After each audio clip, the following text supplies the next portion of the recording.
Today I'm here with Super Steve and Super Bowl Steve, who, if you've heard us before, you know what his origin story is. And we're today here with Olympian and superhuman Howard Dell. So I'm surrounded by super today. Howard, our origin story comes back to football, as everything in my life seems to these days. You and I met at a Odell-Barber-our High School football game. Mm-hmm. And you sat in front of me over and over and over again while people imagined that you were a scout. I did for what? You were there for Tim Reinhardt. Team, right. So that was a lot of years ago. Lots. 13-ish. Right? So, and one day, you and I were at some fundraising event for the football team, and you said, I was told that I only had 3 months to live. And that was your opener with me. And I said, oh my gosh. And that sounds unbelievable. And you said, yeah, I was diagnosed with the same liver disease that Walter Payton died of. Yeah. And I had worked with Walter Payton in the late 90s and knew the great man. And so you and I hit it off immediately around kind of our love for football, our love for Walter Payton, and then your journey into organ transplant and peak performance.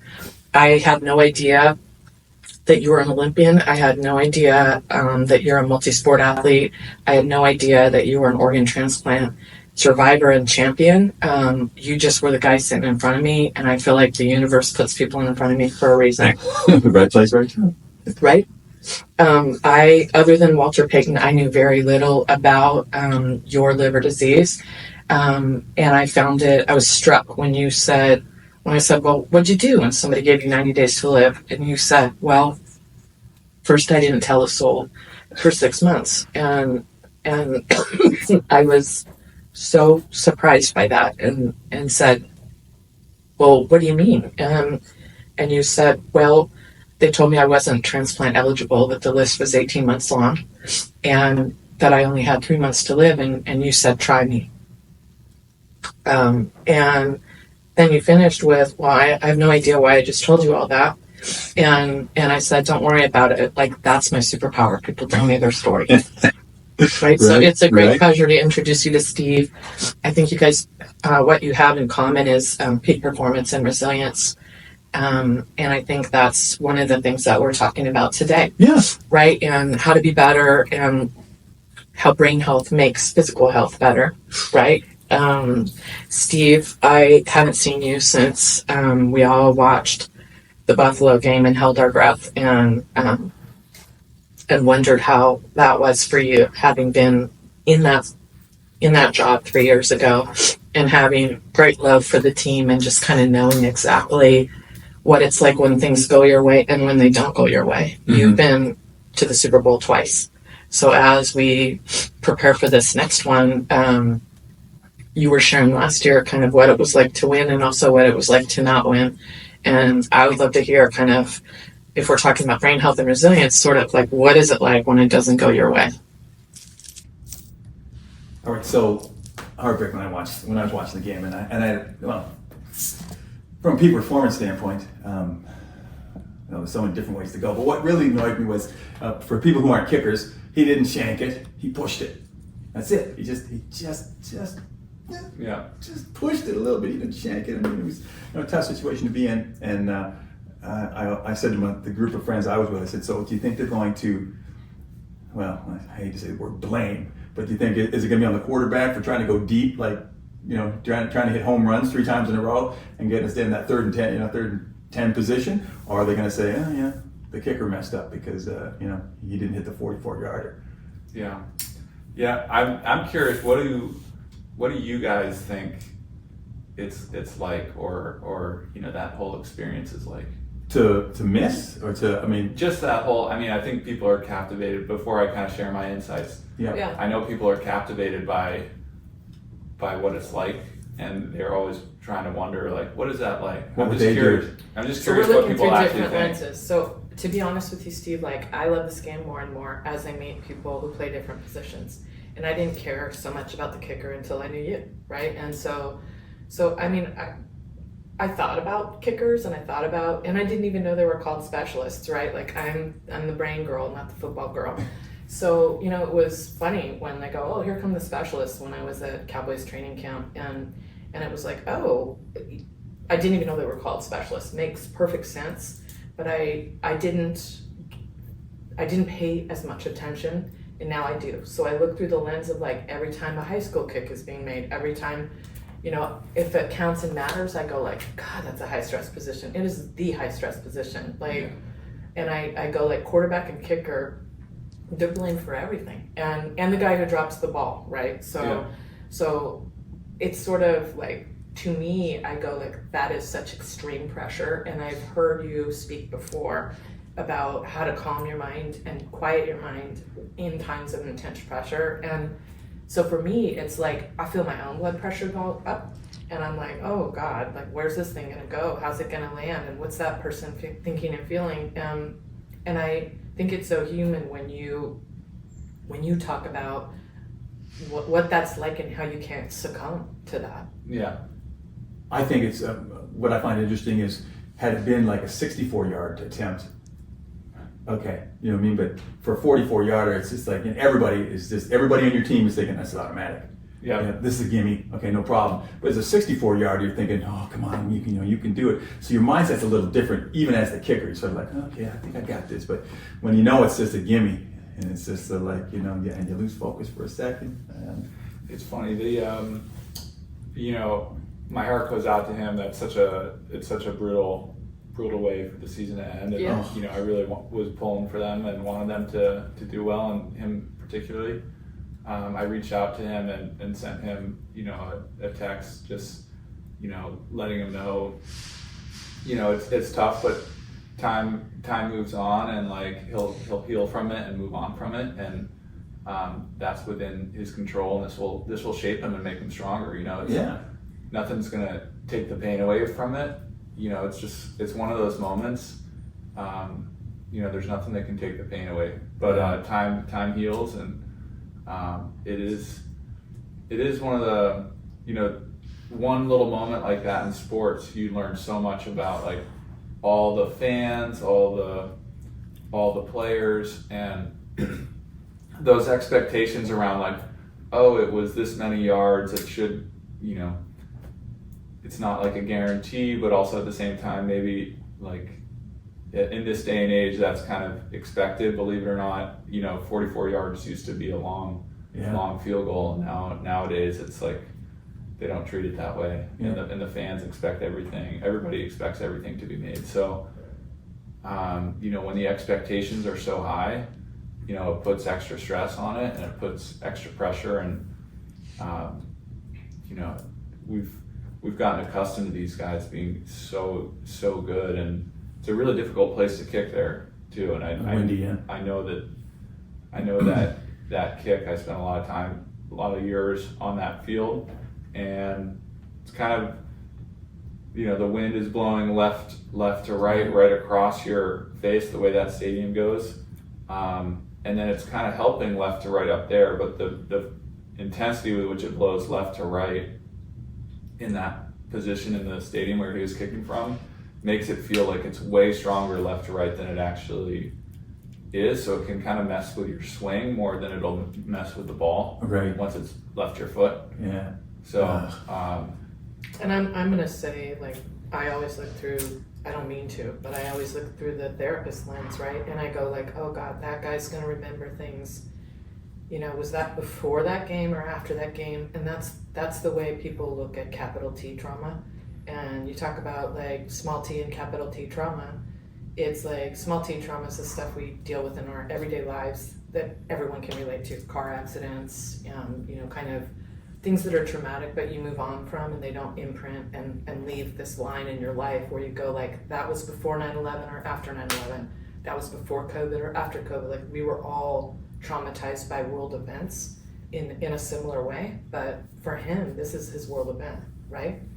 Yeah, I mean, this is, it's one of the realities of playing sports. There's, the highs are incredible. You get all the praise when things go well, and then when things don't go well, you get, especially in that position, you really have to take it head on, and it's tough because you're just a human, and you're just you're just trying to do the best you can, and it's like it's almost too much right? Yeah. Right. It's too much. You can't really. It's too much for a mortal, and I'm just gonna say, like, as a mortal, it blows my mind, like, how many people I've crossed paths with by universal accident who've done, like, stupendous things in sports and life. And like, one of the things, Howard, that I'll say, like, that blew my mind about you was just your resilience post-organ transplant, where they told you weren't eligible, they told you wouldn't get a liver. You not only get the liver, but then your lowest low per you was like, I'm laying there in the bed, and I got this new liver, and I hurt more than I ever have, and I'm really feeling low, and I'm really feeling depressed, and I got no reason to get out of bed. Okay. And then somebody comes and visits you from the World Transplant Games and tells you about this track and field event that you were not aware of, neither was I till you did it. And they're like, hey, there's this thing called the World Transplant Games. And you're like, well, what is that? And next thing you know, like, you've got a next thing. You've got a thing to move on to. Yeah.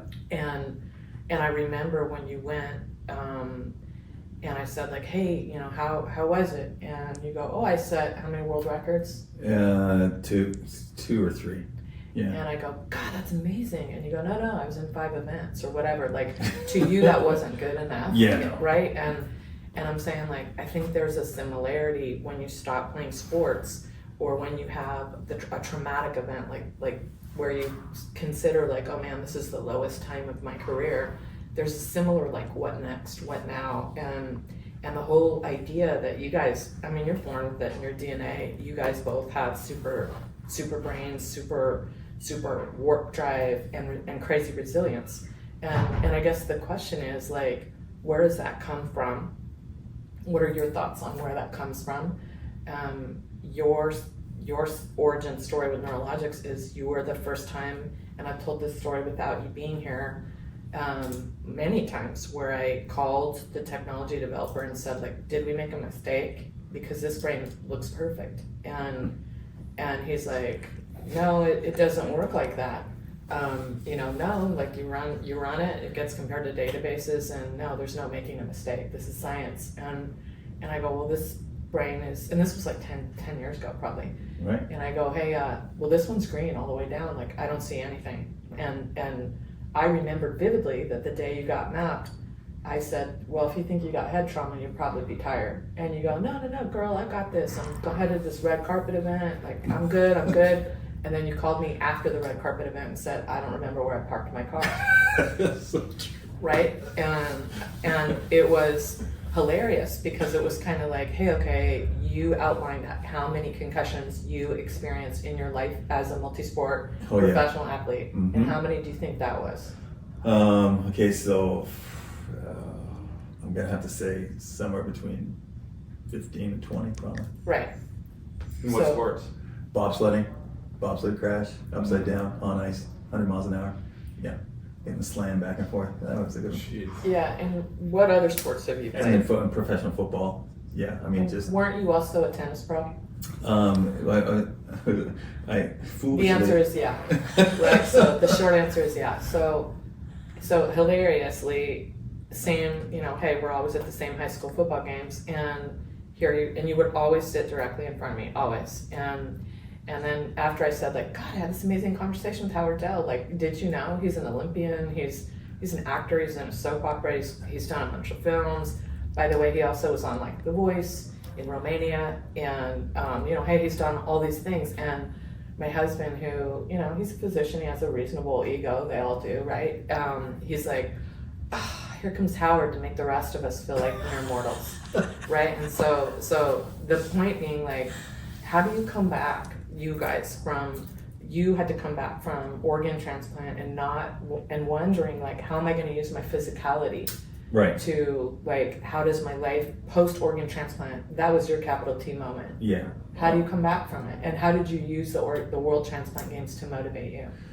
Well, yeah, you're sitting in the hospital bed, and the transplant sucks. I mean, it's great to be alive, and the great thing about a liver transplant is you do feel better every single day. You just go from toxic and yellow to like, oh, okay, Wow. and that's great. Yeah, you love that. But then you're thinking, okay, they cut me in half. You're sitting there with 29 different drugs. Your brother-in-law and my sister are having to go to pharmacy school so they can figure out for the next few months how they're going to make sure I take all this medication. And you're like, okay, so at some point in time, is this going to change? Because this is my life now. this is it's great to be alive, but Yeah. I'm not sure this is working for me. So then, anyway, I'm looking at that. But then when they came across this, it was 3:00 in the morning, and this lady came. It was the only female surgeon came by, and she's talking to me about my liver and that kind of stuff, and that made me sort of feel better because, unbeknownst to me, I had a really big liver. Secretariat, the racehorse, when she died or he died, whatever, had a really big, like, heart was almost twice as big as a normal horse's heart, which is why he just crushed everybody in the Triple Crown, etc. Well, I had a really big liver, which is probably why I didn't die in 3 to 6 months. But I'm talking about, besides your big liver, I'm talking about your big brain, and like, how did your resilience, what got you out of bed, setting world transplant records? So the physicality did. So they tell me about this world transplant games thing, I'm thinking, okay, I could live for that. I'm thinking, okay, interesting. So I get to go back into sports. Okay, I'll manage with the drugs somehow. I'll manage with the drugs. It's something very big. To live for. Yeah, something to live for. Yeah. Something to live for, basically. Yeah. And so if I can get myself back into shape for that, then that's pretty. How many days in there were you just like totally just, what am I doing? The first week, because you don't know. So you've got all this to deal with, and you don't know what you're going to do.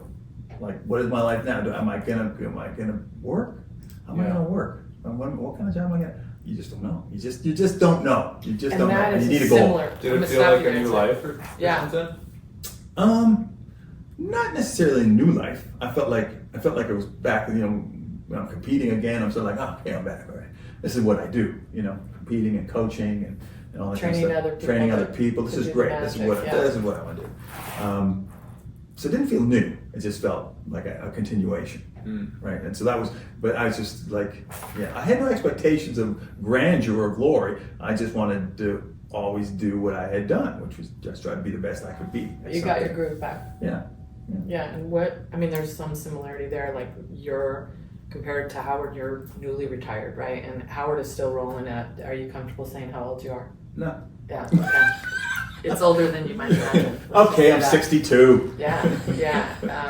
Which is unbelievable, right? So you and I met 13 years ago, and the idea of peak performance, for me was somewhat new. I was a therapist raising a child whose skill was football, who wasn't my biologic kid. And his great love of life was all about football. So it was like, okay, I'm going to be there. I'll put my butt in the seat. I'll start seeing what this game is about, because that's the thing that drives him. And in that connection, I meet you. I mean, football is the thing that I've grown to love based upon what it does for mortals, right? What does it do it gives people the best moment in their lives, whether they play football, college, or pro. People, you light a match under someone's foot and go, tell me the greatest day of your life. And you do that for my kid, he'll tell you, I won CIF back to back. And that's it. It wasn't around the family dinner table. It wasn't an academic moment. It wasn't a prom with a girl. It was like the winning of those two events in his life. And he's, now in his upper 20s, way upper 20s actually, turns 29, believe it or not. Right? So that little high school kid that you and I sat and watched as a 29-year-old man still would tell you that's the best moment. Right. And for you, I'm sure, look, Steve, you're a dad, and I've heard you talk about moments relative to your kids and your wife and your interpersonal relationships, but like best top of the world moment, people are always asking you, like, what was it like to win a Super Bowl? What was it like? Like, I'm talking like the confetti comes down, like what was it like to do that amazing thing that we can only as mortals imagine? What was that like? Do you remember it was, I do, it was the all my high school and college friends were in town, and my kicking coach was in town, my parents were at the game, my brother and sister, my nanny growing up, like we had all these, it was like it was a really special moment to have everybody in town for the game, and after the game too, I got to like wave hi to them, like sign autographs, throw footballs up to them and stuff like that. And then we hung out after the game, just reminisce. It was just kind of one of those, I can't believe this happened. This is like the coolest thing in the world. And then the parade after the game and everything like that. And I don't know, it was like 2 or 3 days of just intense celebration, like almost too much, almost overwhelming. And then it was like, then we went back, where did we go? We went back to California, and it was just quiet. And then we went on vacation, and it was like, we went to Hawaii, and one of my teammates, Max Unger, went to his house, and they have a little like cabin on the beach, and it's super special little spot right in on the Big Island.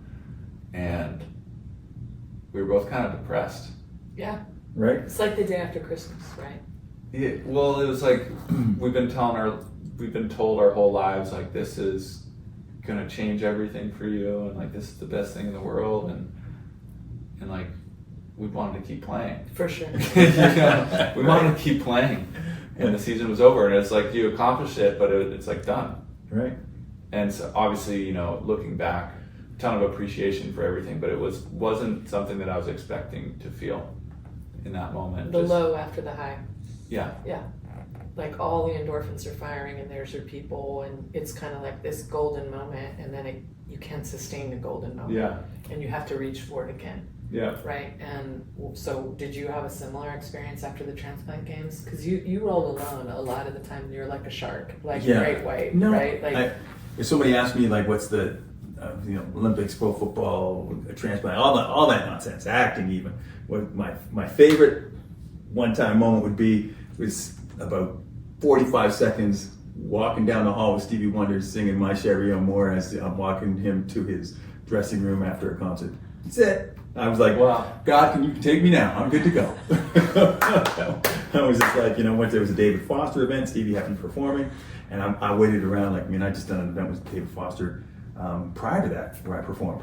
And I was just like, I'm like a little kid, okay. I waited till there was like nobody left in the entire place, and then Stevie comes down and he's got his manager and stuff, and my publicist was there, and I was like, could I have your autograph, please? Can I get a picture? Get a picture, and then his handler was walking down his dressing room, and I was just like, I didn't even know what to say. I was just like, Stevie Wonder, I gotta say something, I gotta do something, it's Stevie Wonder. And I was like, My Sherry O'More. And then he kicks in, brighter than a summer day. And so we got out like 5 or 6 lines to his dressing room, and I said, bye, Mr. Wonder. I felt like a retard, but it was like, that's 60 seconds of my life right there. right on. That's it. Wow. What was it like for you? I know that another similarity between you guys, you both wanted to know what your brain looked like.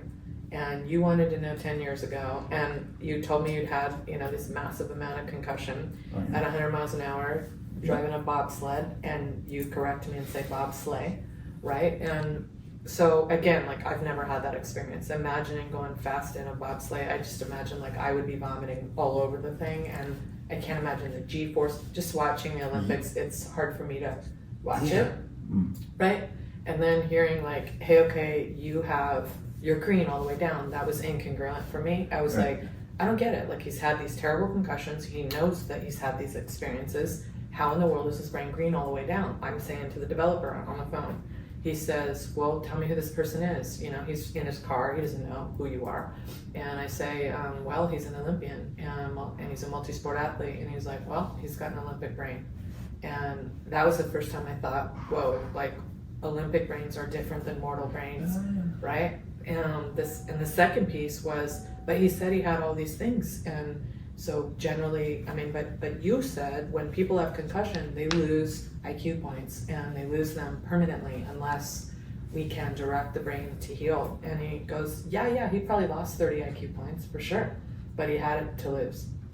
And it was kind of like, okay, like that was new understanding. And again, we're going back at least a decade. Yeah. And then you go, hey, that was reassuring, like, but but the developer's like, look, I'm looking at his green brain all the way down. Like, he's not going to have a lot of motivation because he doesn't feel or have deficits. And I'm like, okay, that was new information for me. And the first time I saw a green brain,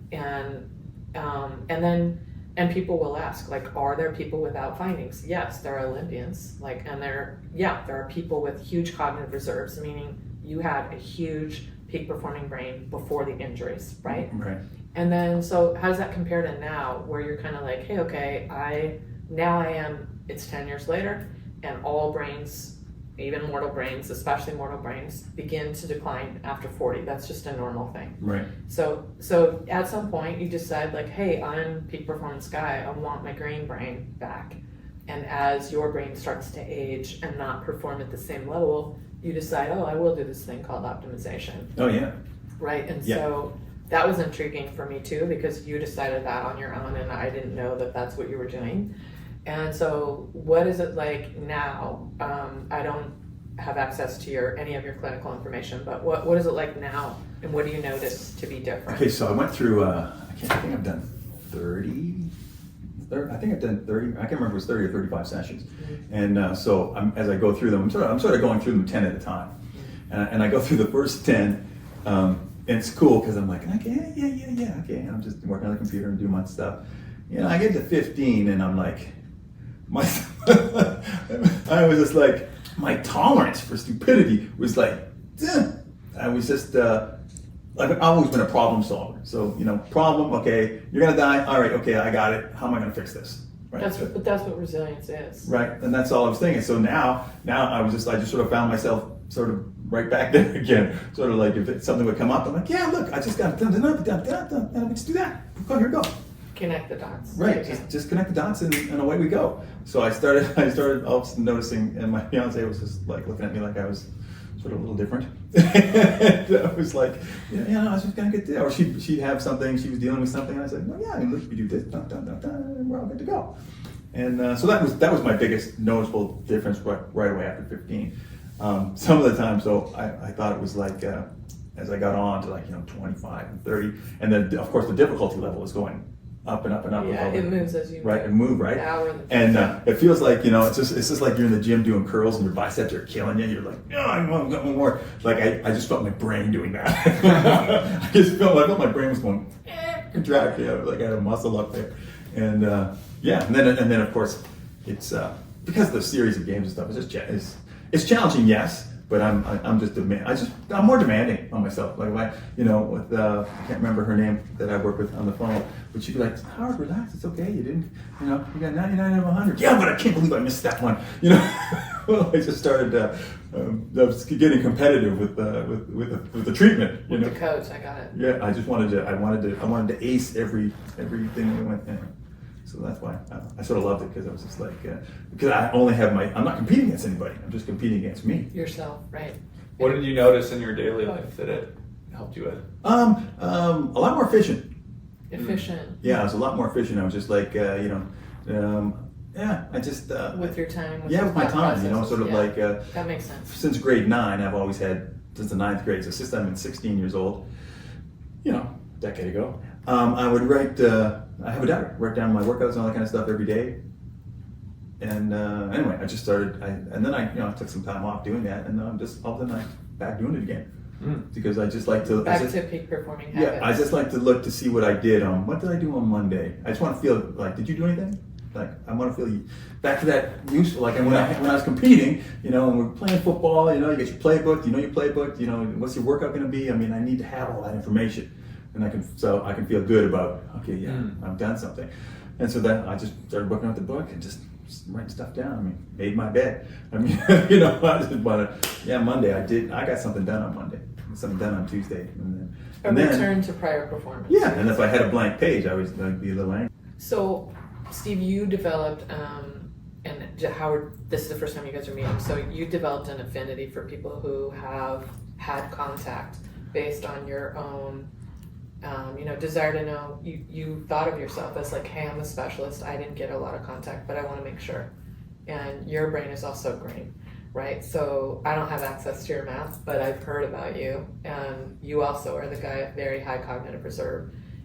one thing I think that is fascinating about you that I'm not sure the world knows is that by coincidence, and there's no such thing as that, you have a degree in neuroscience, right? So you are this really high functioning, really cerebral guy who also happens to play sports at a really high level. And your own resilience was about like the workaround, the like translating. I mean, the last time we sat down and did this, you were talking about the translatable skill of soccer kicking to becoming an NFL Super Bowl winner, right? And so I'm interested in knowing, how did you, looking at your own brain and saying like, it's not me.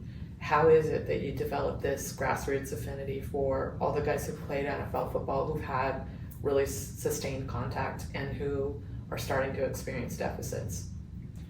Yeah, I think it's.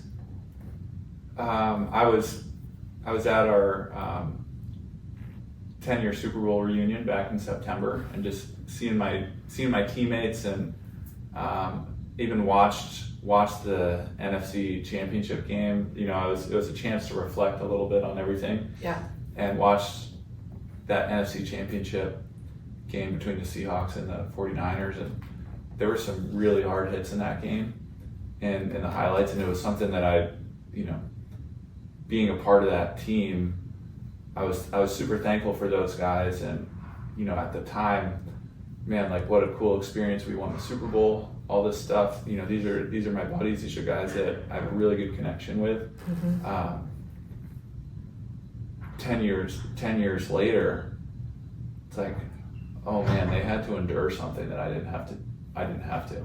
So they had to endure something that has long-term effects, and we knew it when we were playing. The movie Concussion had just come out when we were playing. That changed everything. And guys didn't really want to know about it. Right. They didn't. It was something that was kept over here because it's a secret. They were in their prime of their careers, pursuing their dream. If you're in the prime of your career, pursuing your dream, supporting your family, chances are you're living your best life. And you'll accept some risks. Yeah. And now 10 years later, to be in a situation where, we've gotten to know each other, I've learned a lot about what this product can do. And I think this is the frontier. This is like the new frontier, just like outer space and, brain health, and figuring out how do we help people not only optimize their brains, but like really just save some of these sports that are at risk of, parents not sending their kids into these sports because they think the risks are too great.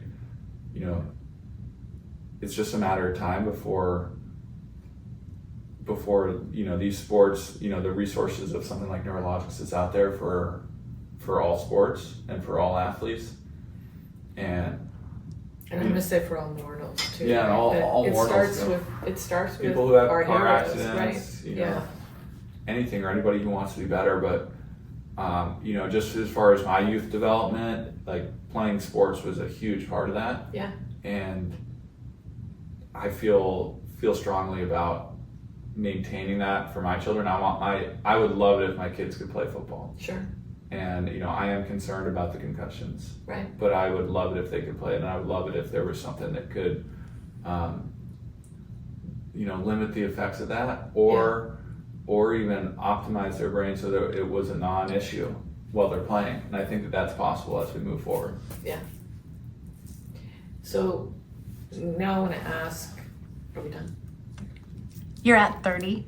Oh, okay. Ish. So if you just kind of want to wrap it up and thanks for joining us and that kind of thing, Sure. you can do that. I think that's a great place to leave it. I would ask you one more thing, Steve. When you talked about, we were at a business leader meeting, and you were talking to CEOs and heads of companies and corporate board members, and you were talking about how just the mere mortal, they are also peak performers, and that it's possible, kind of both of you guys would say, to get that peak performing brain back again. And you kind of drew the parallel of like, hey, mortals they're their own peak performance athletes on the golf course, in the boardroom. Like, how is it that that you would tie that together for people like me who are over 41 or 30-year-old brain back, might run a company, might run a household or a family office, but how is it that you would tie what you guys have done, which is superhuman and super mortal, to just kind of peak performance for the average Joe? It's really like I've been studying this a lot, and peak performance to me is about kind of your daily habits and what you're doing on a daily basis to take care of your physical body. The sleep that you're getting.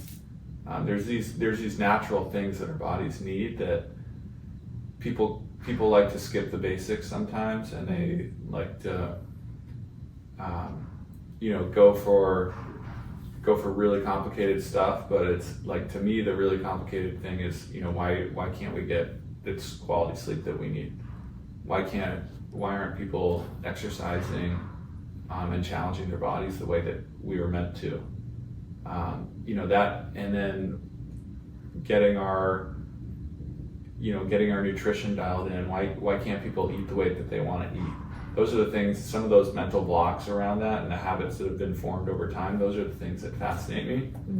And, having an optimized brain makes that a whole lot easier to piece all that together. And, because there is a lot of management and a lot of decisions that have to be made throughout the day. Yeah. And, if the processing's not there, you'll probably go with what's the easiest. That's true. And what's most convenient. And so, and intentionality about linking physical health to brain health, and we're all one organism. It's all connected. Yeah. It's all connected. But at the end of the day, it comes down to making good decisions, having kind of a structure and a vision for how you want to take care of yourself, and really spending time and energy and money on taking care of yourself. And I think that's something that elite athletes and elite performers really prioritize. Yeah. Is they take care of themselves. They spend the time to take care of themselves, and they spend the time to learn and to grow and to invest in themselves. And that's kind of the thing that distinguishes them, I think, because those things, if you do the right things, it works. It's not just a guessing game. It really does work. It's all these things are proven. If you do it the right way, it has to work. Yeah. And it's just a matter of fitting it into your life and your daily habits. Yeah. So I think you said the same thing, Howard. Yeah, He probably lives that way and does it. He lives that way. I promise you. Like going to lunch with Howard or dinner, it's like, I'm like, these rolls are the greatest at Gulfstream. I'll give Gulfstream a shout out, and Howard doesn't touch them or look at them. It's sort of like, okay, they might be the greatest. Take them home for your kids. Like, Howard's the guy who you don't want to eat lunch with Howard because, man, it makes you feel very intentional about the things that you're putting in your own mouth. And when you go to lunch with an Olympian, just saying, don't do it, and we'll leave it there. Thanks for tuning in. Thank you so much, Howard, for spending this morning with us, and it's so fun to get to introduce you guys. And thank you, Super Steve, as usual, for your insight. And thanks to all of you for spending your time with us.